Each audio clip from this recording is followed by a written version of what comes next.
All right, for the dumbbell Romanian deadlift or RDL, first thing we got to understand is this movement, this exercise is going to target our hamstrings and our glutes. So in order to really dial this in, we're going to grab our dumbbells and we're going to use a chair as a teaching tool.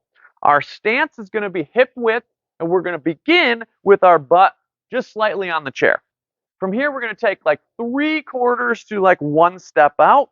And then we're going to focus on 3 things from here. First, just a little bend in the knees.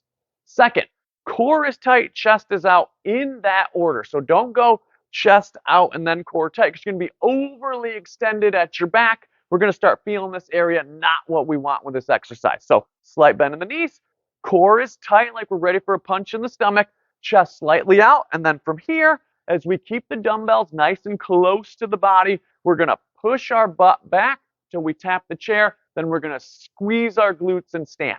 This is super, super, super important, because most people getting started with this exercise or new to the RDL are going to squat this, where we have the knees come forward and we target the quads. Again, not what we want with this exercise.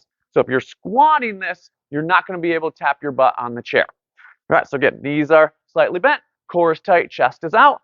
We're going to go dumbbells tight to the body as we hinge back, tap the butt on the chair, got a nice stretch in the hamstrings, and then we're going to squeeze and stand, and that is how you do a perfect dumbbell Romanian deadlift. If that was helpful, like this video, subscribe, and I'll see you in the next one.